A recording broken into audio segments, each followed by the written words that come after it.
Hey, it's Mike. Thanks for tuning back in.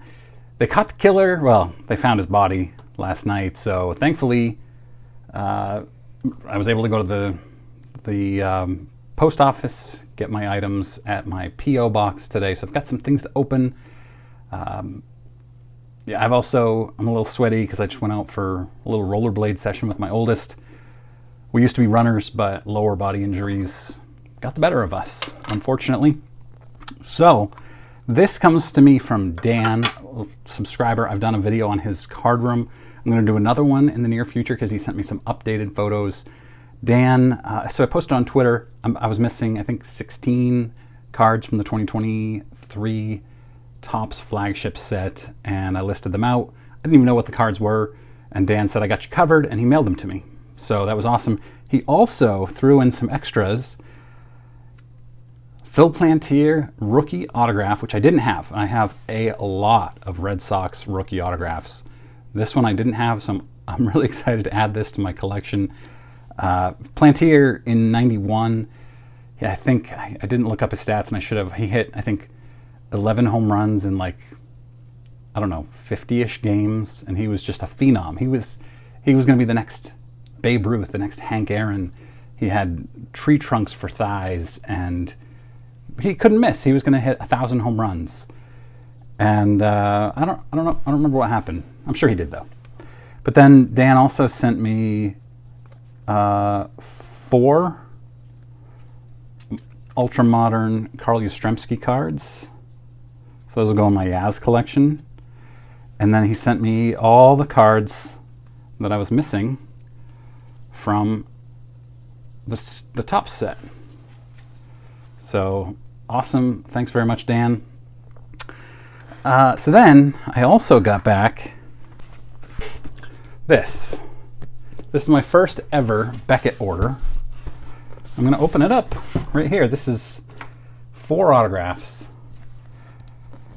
So why did I send autographs off to Beckett to be authenticated? Well, Beckett is the only company that authenticates autographs on magazines. Wow. Okay.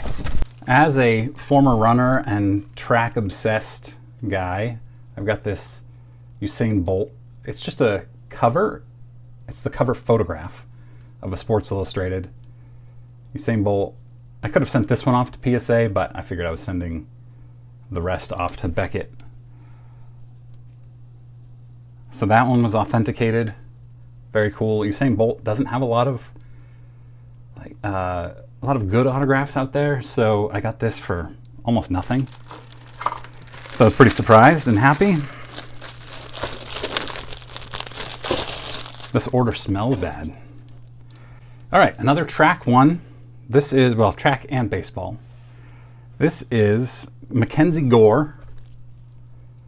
This is Mackenzie Gore's first Sports Illustrated, but more important to me, Sydney McLaughlin. This is her first Sports Illustrated, the most elite 400-meter runner in the world. 400-meter hurdles, all-time record. She holds like the top 5 times in history. Hoping she'll set the world record in the 400-meter next year at the Olympics. So, yeah, really cool.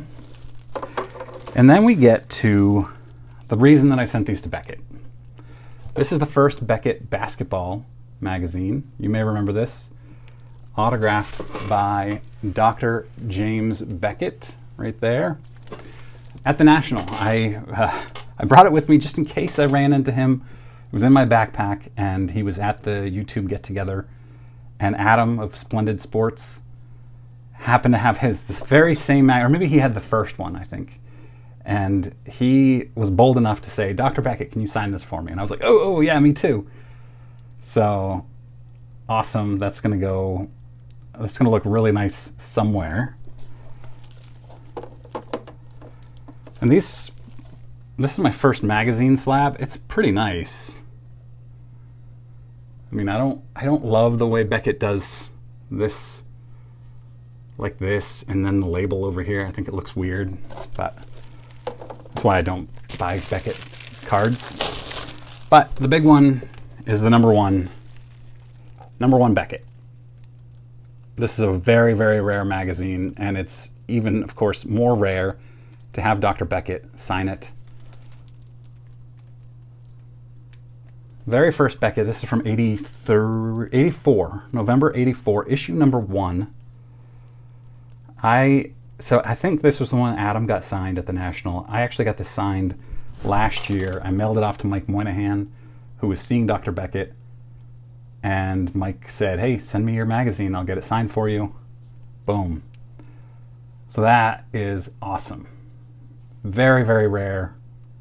One of the most rare things in my collection. Maybe the most rare. And Beckett was a big deal. I've talked about this a bunch on my channel. When I was a kid in the late 80s, early 90s, Beckett magazine was appointment reading. It came on, and Dr. Beckett said to me, were you a Tuesday or a Wednesday person? Because you always knew the day yours was going to come on, and mine was Tuesdays. It came on the same Tuesday every month, and if my friends asked me to do something with them, I would always say, nope, today's Beckett Day. And I would go home and I would just read the entire magazine. First thing I always did, was look up the 52 Topps mantle value. And then I would look up the 86 Donruss Canseco, because I had it, and it was going to be worth millions of dollars someday, and I wanted to watch it keep going up. So to get those two first Becketts, first Beckett baseball, first Beckett basketball, autographed by Dr. Beckett, and then slabbed by Beckett on Beckett was really special. So let me know what you think. I appreciate you guys watching and all the comments and support over the last few days. I will see you tomorrow for another Clearing the Bases episode.